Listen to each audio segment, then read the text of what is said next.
So if everybody comes in, they're going to be in the middle of the lecture. It'll be okay. Um, and I'm trying to think about it. Oh, and then a lot of Jewish people. I'll give you more information next week.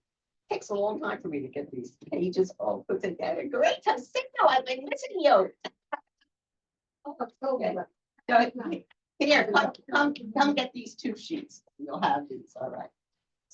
I will catch up. No problem. No problem. And some of them became industrialists. All right. They obviously had the brain power, and were able to maximize. Maybe they came with some capital also. So again, but next week I'll tell you more about them. And they were instrumental in expanding the railroad system throughout Russia, right? There might be some rudimentary, routes, but they really expanded into many corners of Russia. And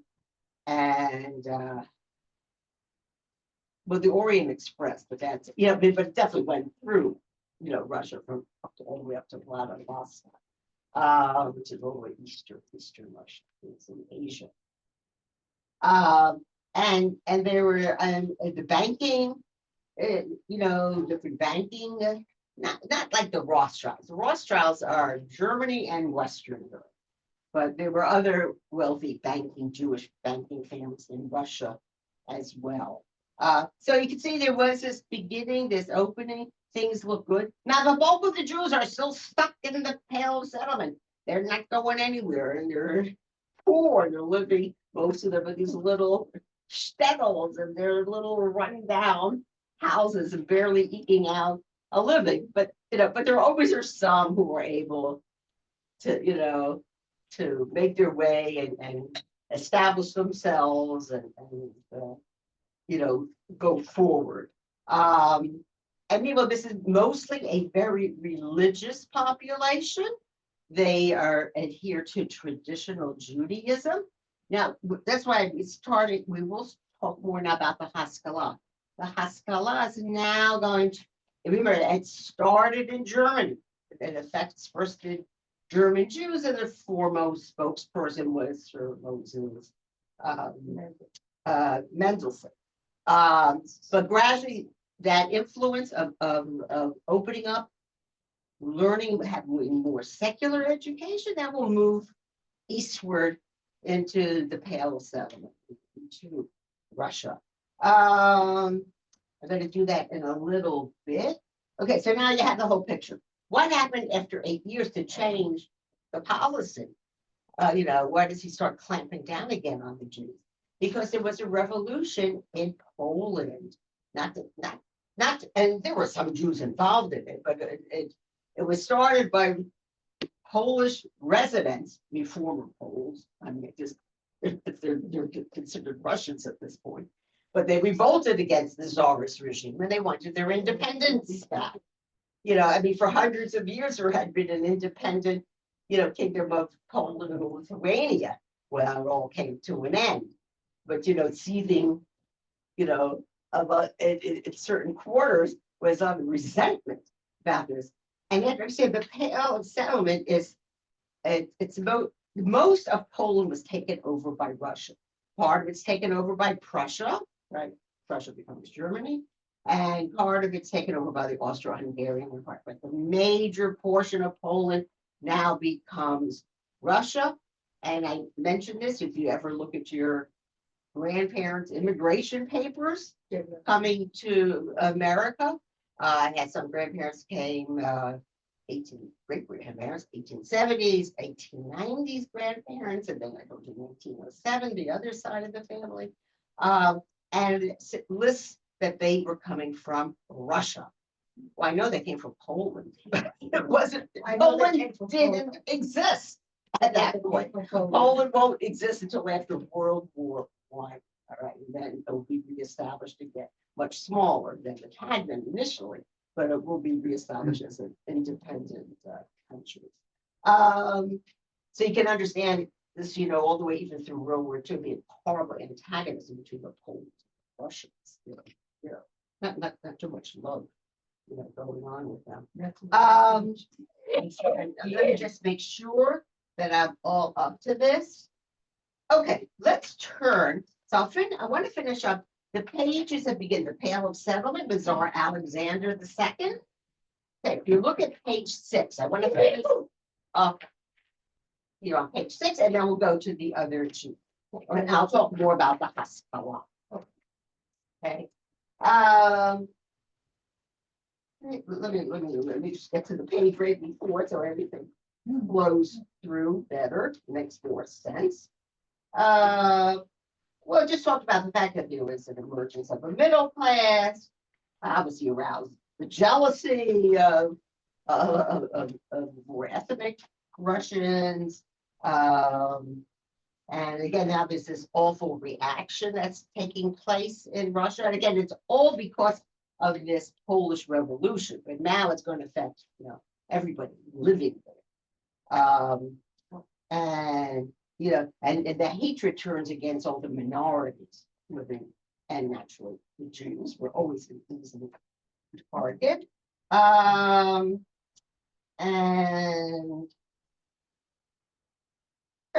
whatever, the conditions become much more difficult for them. Okay, so I'm on top of page 6. Okay, and this is where we are. In reviving its anti-Jewish policy, the Tsarist regime now employed the contemptible technique of the paid government informer. I remember when we did the history of the Jews in the Middle Ages. How many, right, these apostates, were in the forefront of, and their key thing is always the Talmud, like as if there's all this. It's not true, but as if there are all these negative comments in the Gemara about non-Jews and about well, they focus particularly against Christianity, and it's I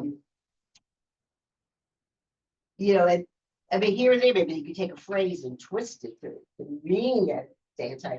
But I'm telling you, by doing Daf Yomi now, and I saw a few years ago, so very long process, 7.5 years. I don't see what the heck they're talking about. These people, I haven't come across this.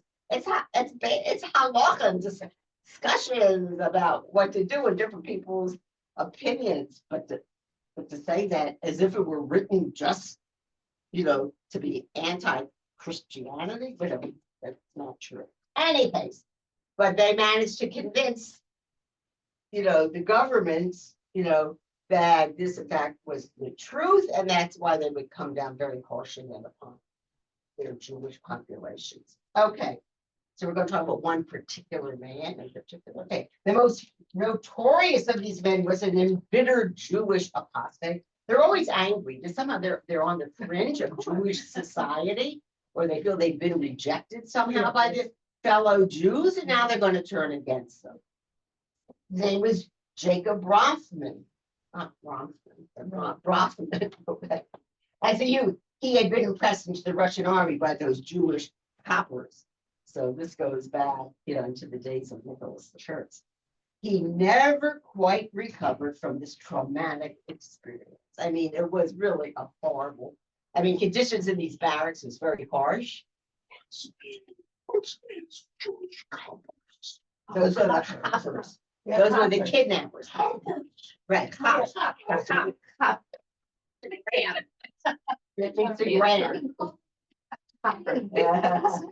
Oh, right. The ones in Gaza. I thought it was kidnappers. Well, they are kidnappers. It looks like, but the enemy is to grab. Yeah. They grab these children. And I told you these cantons, these barracks in which they lived, so the age of at least from 12 to 18, if not earlier, depending on their age. I mean, they were harsh, brutal. They would beat the kids. They didn't feed them properly. Aside from the fact they were trying to indoctrinate them to convert, it was just brutal. whip, how they had. They wanted to get in these out. barracks, right? That's why they- And then they had to serve all those years in the Russian army. All right, so he never quite recovered from it. And as a result, he was determined as a result to wreak his vengeance on the Jewish community. So he's blaming them. I mean, not, believe me, we should not look lightly or positively on these choppers, but they were doing the job of the Kahal. And the Kahal was doing the job because they were being forced to by the Russian government. So instead of blaming the Russian authorities, no, he's Well, he's one of them. antagonistic, right? And that he was taken by these Jewish people and put on the truck, the wagon, and taken to the barracks. He was appointed as an instructor. This is interesting. So he's already obviously converted, but he remembers some of what he had learned in the past. He was appointed as an instructor of Hebrew at a Russian Orthodox seminary. Nice job. Rothman devoted his every spare moment to the mission of luring Jews into baptism. All right, he was trying to convince these young, but mostly they would have been soldiers, to leave their Jewish ways. Failing in this effort, he became a full-time lobbyist for anti-Jewish legislation. So now he's going to pivot, and if I can't convince these Jews to convert, so let's make it so to speak an official decree that they need to convert. During the early 1860s, he spent months at a time roaming the corridors of government buildings in Vilna, Lithuania, and St. Petersburg, which is buttonholing bureaucrats, warning them of a secret Jewish cabal for this Jewish society. That's as if that's it, that all we can do to sit in a room, coming up with ideas to overthrow the government and do evil things. I mean, it starts with in medieval days, and during, Christianity and Western Christianity. And so he said that as if they had this like secret organization, right? That's inciting the Jews against the government. Who is this secret organization? The Kahal. The Kahal represented the Jews and tried their best to ameliorate the terrible conditions to serve as a buffer between the government and the common Jew. Oh no, they're really secretly planning, to take over the government.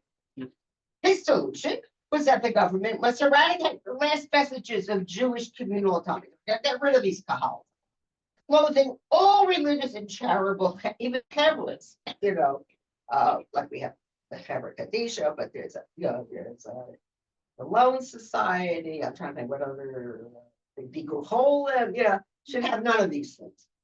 By the order of the Tsar himself. Now, this is the Tsar who initially, for those first 8 years, was treating the Jews in a very favorable light. He's now going to totally turn against them. And the government printing office published the apostates' revelations, vision, and a pamphlet was called the Book of the Kahal. It was a hopelessly confused collection of misquotations from Talmudic literature, I told you they always view, obviously, but they can't view the Bible as being bad because, I mean, they believe it's the New Testament, but they're not abrogating the fact that, the Old Testament was written, with the center of God. So again, there's always stake or claim that there are these ugly comments against Christianity, but they're all there. They're in the Talmud, and that everything there is hostile. This book was circulated to Russian officials throughout the country, and it was used as evidence of Jewish disloyalty. Now, from this, we're talking about the 1860s, and the early 1900s will be written again in Russia by Russians, the Protocols of the Elders of Zion, which is this based on the same idea that there's a a group of secret Jews who were plotting, how to overthrow the government, and obviously with a lot of anti-Christians, and this was early 1900s, so it's before the Soviet Union came into existence. So it's not like things come out of a vacuum. There's always, and this is the thing of claiming that the Talmud, is full of with all these ugly, like secret plans, like against the ruling government or against Christianity. It goes back to medieval times. I mean, it's been around for a very long time. And nowadays, apparently, you could even go into a bookstore in Cairo and you will find the protocols of the elders of Zion translated into Arabic. And it's throughout the Arab world. So if you're fed on a constant, exposure to all this ugly anti-Jewish sentiment, I mean, it becomes part and parcel of you, unfortunately. How am I? We should be so powerful, but we're not. Okay. We'll just finish this up now. Once again, storm clouds gathered over the Pale. 1871. Now, remember, Alexander II is still reigning. Okay? The Council of State set up another of its innumerable Jewish commissions. Always trying to figure out how are they going to solve the Jewish problem in their midst, to investigate Brahmins' accusations against the Jews. The commission came to few definitive conclusions during its sitting, except to recommend that all vestiges of Jewish separatism must be abolished. All right. The Jewish schools, that would be the yeshivas. I mean, starting with Cheder all the way up through, a yeshiva for older Talmidim. And those useful relief societies, the various fevers, plus anything that tended to foster communal cohesion among the Jews, right? We have to get rid of all this. They can't have their own little separate way of living. They want to somehow force us to totally assimilate into the general society, give up our Jewish ways, and to become Christian. I mean, that was the goal. While the commission produced little in the way of anti-Jewish legislation, its hostile spirit, I mean, just the fact that they even called these commissions, we're discussing this, all this angry, ugly sentiments coming to the fore, put the Jews on notice that the barometer of toleration was falling. Already those municipal zemstos, I had discussed this last week. These were community councils, which were set up in the earlier days of Alexander II, not necessarily for Jews, but that every Jewish community should have some sort of representation, and they would have their own little, community organizations, and they called them the zemstva. And they're, everybody who lived in a certain area, could send choose who they wanted to send as their representatives. And a lot of Jewish people, probably mostly men, I don't know those guys are involved in this, but would send their representatives. But now what's going to happen, even in those areas that are where majority of Jews lived, they sent this new law. What was it? That the Jewish members of the Zemsov, no matter how many Jews lived in that particular area, it was a third of their total representation. So, you're having people represent you who really are not reflective of the interests of the people. My son lives in Southfield, Michigan. It's one of the suburbs of Detroit.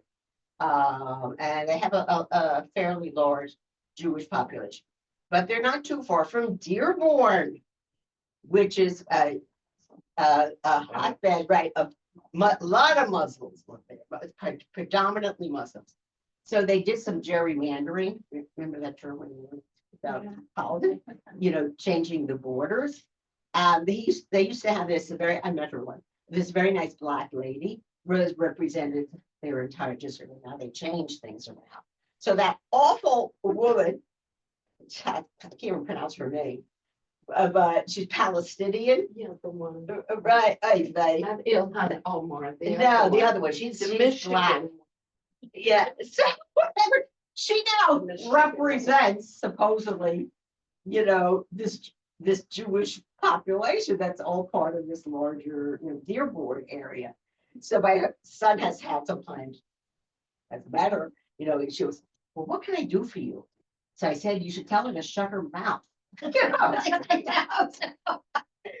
But She's nasty. yeah, she is. Well, she said, is she the one with, said it's the Benjamins or that was the Ilhan? I always get confused about them.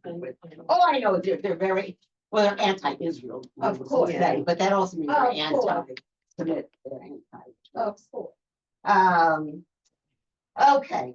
And certain communities are even that ugly,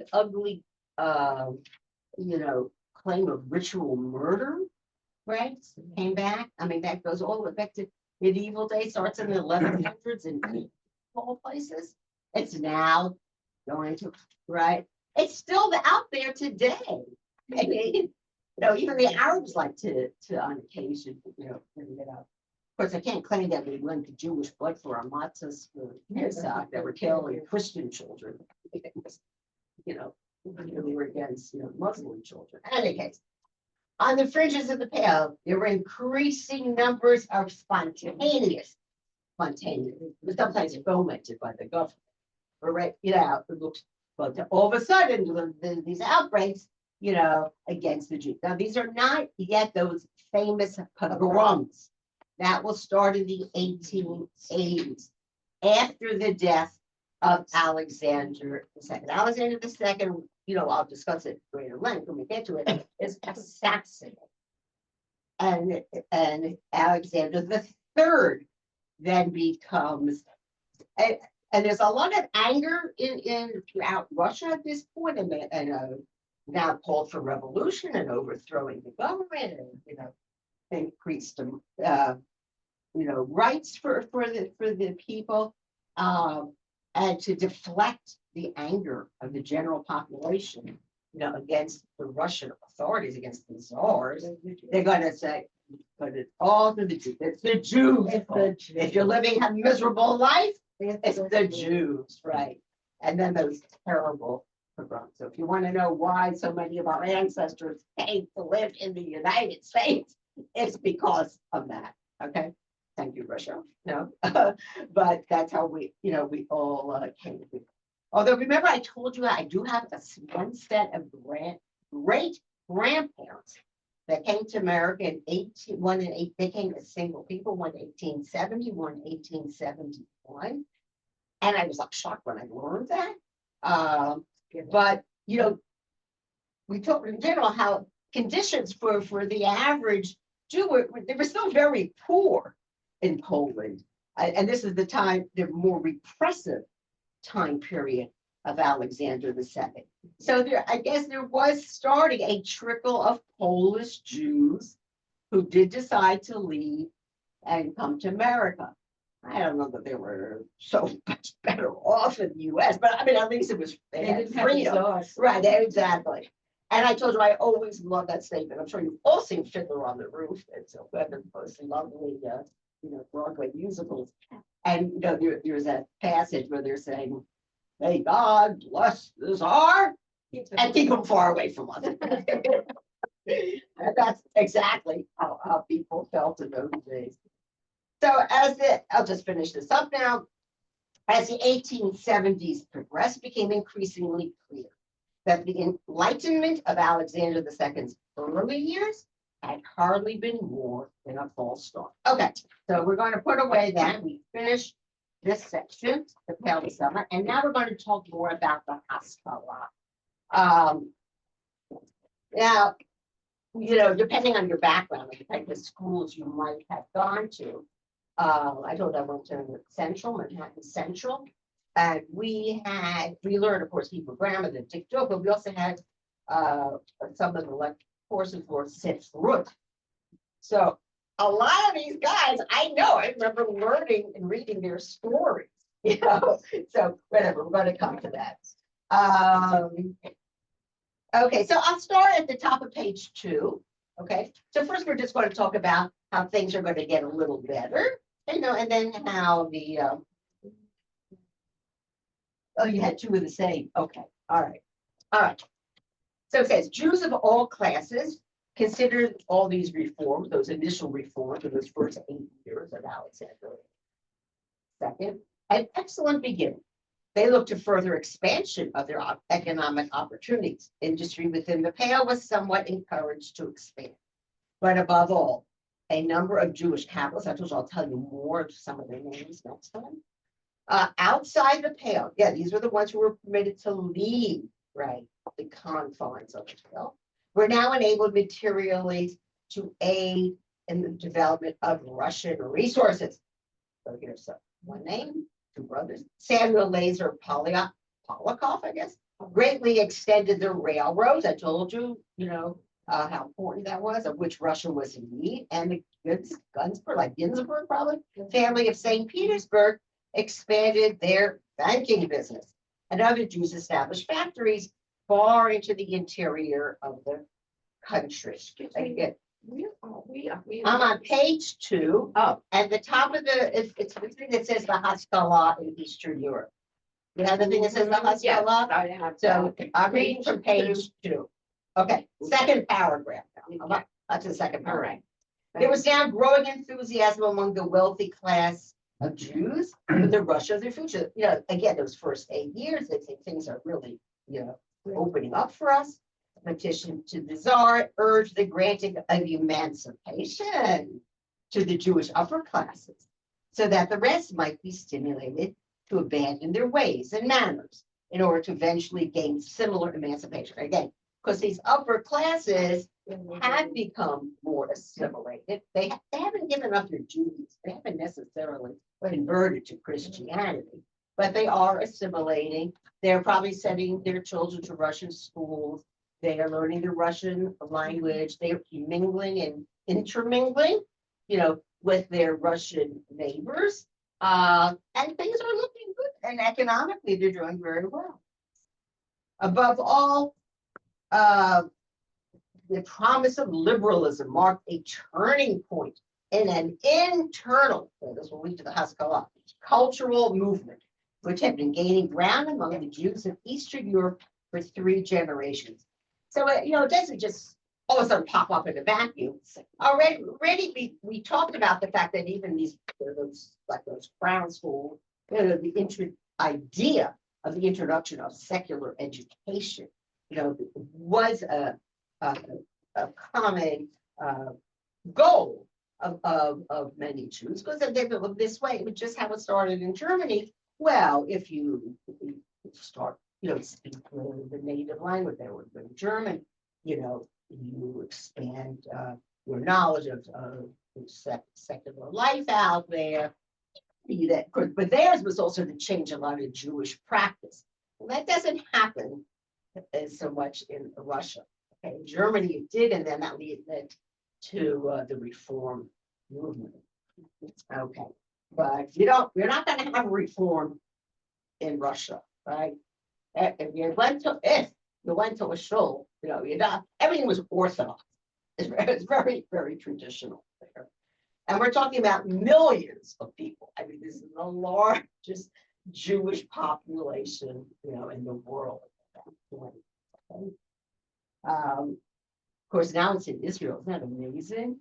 I mean, you think even when we were kids and growing up, they were supposed to, already was a Jewish state, but there wasn't that many. First, we talked about hundreds of thousands. And then it reached a million. It was like, wow, that was amazing. And now, again, this includes the Israeli Arabs, but there are 10 million people in the state of Israel. Okay, this movement towards modernization, right, of Jewish thought and culture. And I felt this was, through learning secular studies, learning the native language. In other words, most of the Jews in the Pale are talking. They're not talking Hebrew, they're talking Yiddish. And again, I remember my father always saying his parents' side. So that grandma came from Vilna. So I remember my father saying, "Oh, she spoke a high Yiddish." You know, it was a very cultured Yiddish, and so she was the one basically raised, the children. So my father, yeah, yeah. So, but my Zeta came from, a little school beside, outside of Kovno. So I guess his Yiddish, but his mother was very proud. Spoke this very so. But for his first 5 years of his life, that's all he spoke was Yiddish. And they had to go to the public school, and then he learned English. Okay. All right. So, all right. This movement goes by the name, right? Went by the name Haskalah. Already was called that in Western Europe, and it comes from the Hebrew word seichel, right? Which means intelligence or understanding. It represented an effort on the part of Jewish intellectuals who are called maskilim, all right, to enlighten the masses of Russian Jewry. Here they're living in their little shtetls in their own little world with their very backward, very limited education. And now we want to broaden, we want to expand their minds. Whereas the German movement grew up in and for a German thinking and German speaking population, the Haskalah in Russia was rooted in the Hebrew language and thought. Now you can understand what impacted these Russian Jews when the Zionist movement began spreading and they began slowly emigrating to what was then Palestine, comes the land of Israel. So the idea of speaking Hebrew, because most of the Jews are living, in what was then Palestine under the Ottoman Empire, a lot of them were either they were Spartans, so they weren't speaking Yiddish, but the Ashkenazi, they were speaking Yiddish. They were not speaking, Hebrew. But it's interesting how it starts in Europe, this idea of mastering the Hebrew language, refining obviously dictum, but writing in Hebrew and creating stories in Hebrew, and we have to thank these masculine. Now they weren't observant Jews entirely. I mean, they're not giving up on their Judaism. I mean, they're still identifying themselves as Jews, and obviously they're writing in Hebrew. But if you read their stories, I mean, I did read them as part of our Sifrut class. I mean, I didn't think anything was so objectionable. Sometimes it'd be a little bit of a mocking tone, describing something. It's done in a very casual way, a very a friendly way of looking. Let's say the Jews, in shtetl, the story with somebody with a throat. And I don't know. I'm trying to remember. After as a high school a long time ago. So, but I was exposed to a lot of these people writers. The movement. So at the very end, that last page.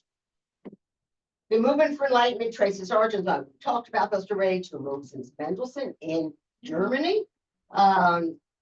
Several of his co-workers started publishing a magazine called Ha'asef. Ha'asef means to gather in, whose contributors aim to transmit to the Yiddish speaking but Hebrew reading Jews the thought and literature of the non-Jewish world. Now, even already starting from the time that the Jews even moved to Babylonia, then spread, throughout the world and into the Mediterranean basin. If one Jew living, in Majorca wanted to communicate with a Jew living in Constantinople, they would write to each other in Hebrew. That was the lingua franca. That was the common language. I mean, they knew the language of the country where they were living, but if they wanted to communicate with a fellow Jew, they would write in Hebrew. And I know because of my Zeta that even though, let's say they spoke Yiddish like this in general conversation, but if they wanted to have a halacha discussion, it was completely in Hebrew. I think I might have mentioned this to you when my father first went away to high school. My Zeta insisted that my father had to write him a weekly letter in Hebrew, and then he would correct it. Something. As a result, my father, learned Hebrew. And I have to say thanks to Central, which was a very hard school, but I did learn Hebrew, very well, because all my Jewish classes were in Hebrew, completely in Hebrew, and our texts were completely in Hebrew, right? Nothing was in English, So I didn't always understand everything, but eventually you catch on, you know what you're talking about. Okay, so all right, now we talk about these Hebrew reading Jews. They carried on their propaganda and other works as well, not just as magazines, but they wrote plays and essays and poems, and they had these things published, and then they would circulate. Okay, the Hebrew language they used, those sounded artificial because it sort of was based on like a biblical Hebrew. So, I remember being very insulted. It was my year in Israel, and a group of us girls, we decided to go on our own private tour of the Galil. I think we were in Chatzor. And I wanted to ask, there was some guy, like a caretaker, it's an archaeological site, to explain, what we were looking at. So I said to him, have to call the Farash one. So he looks at me, what is that, Herod Rashi? But,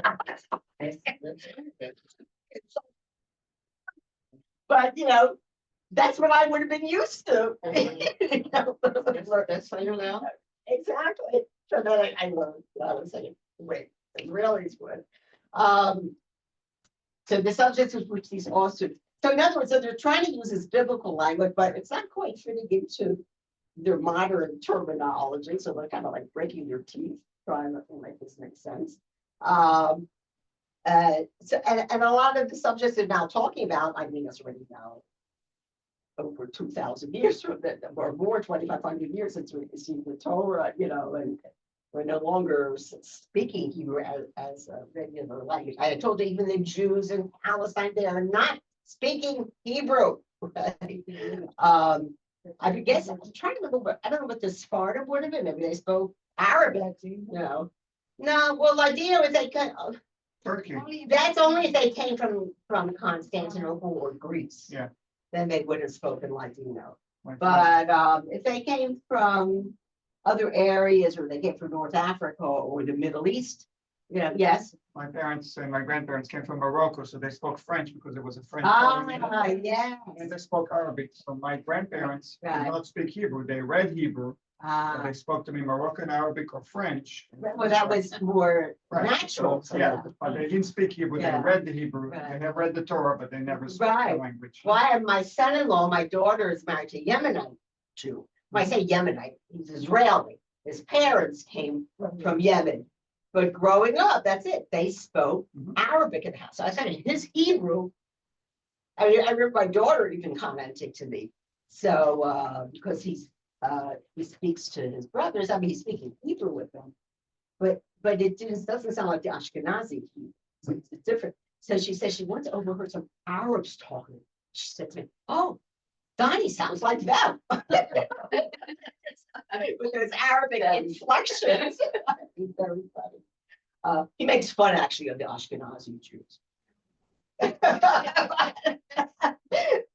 Whatever.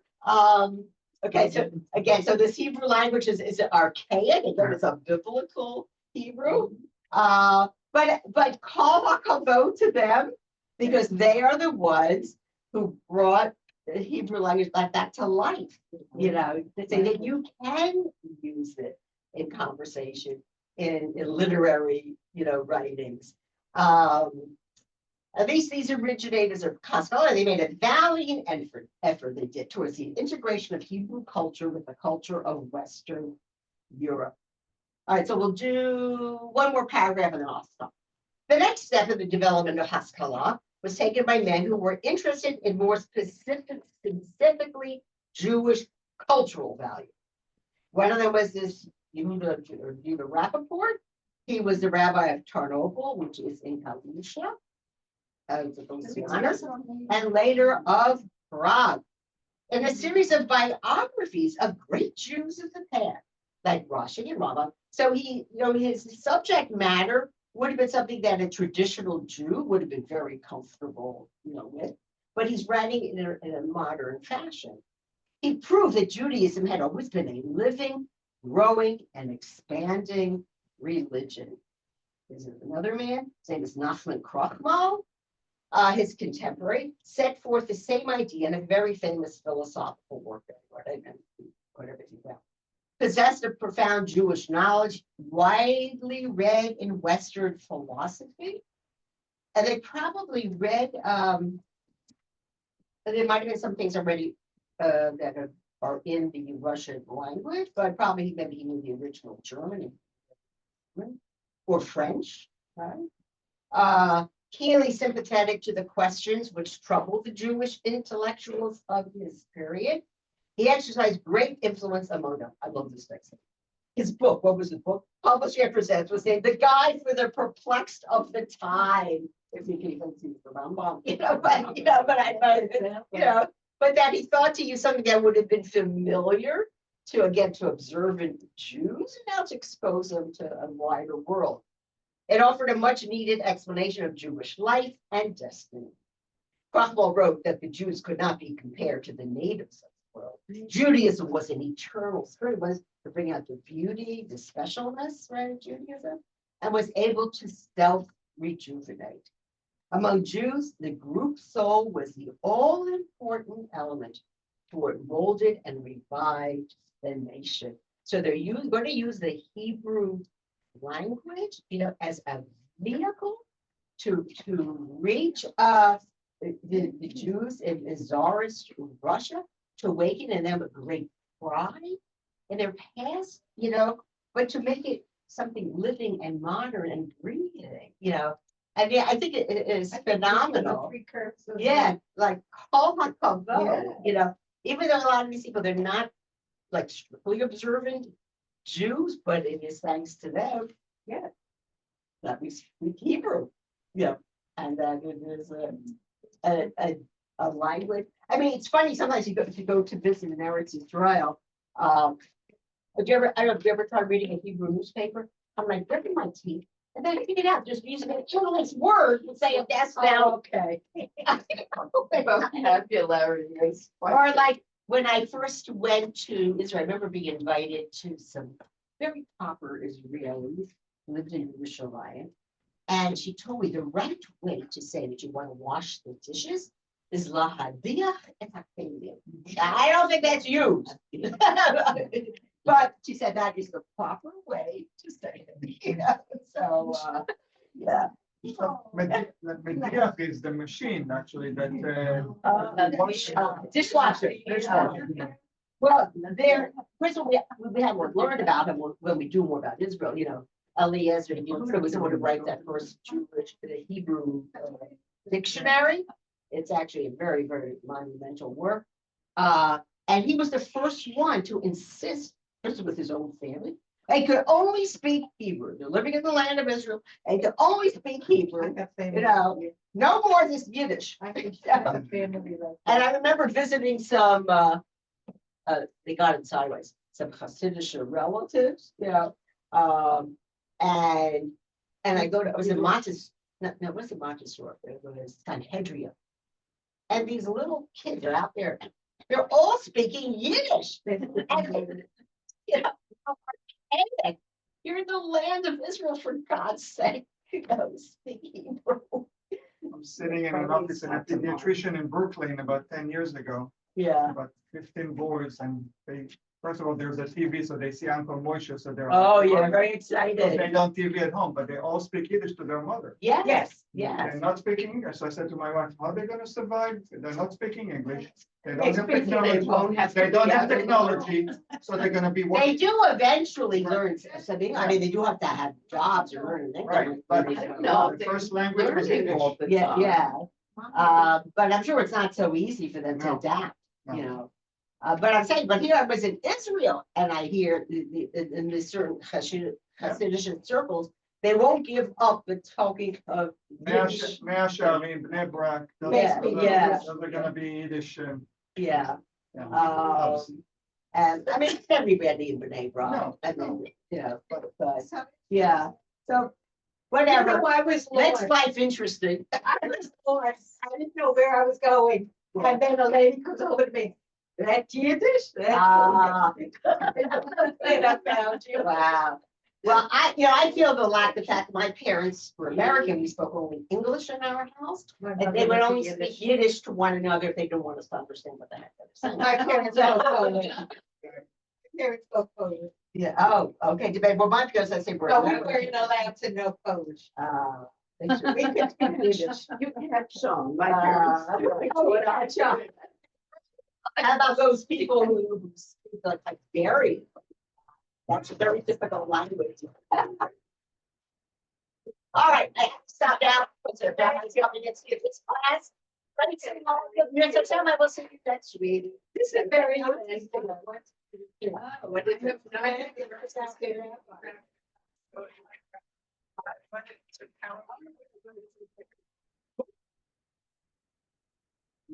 Oh, never mind.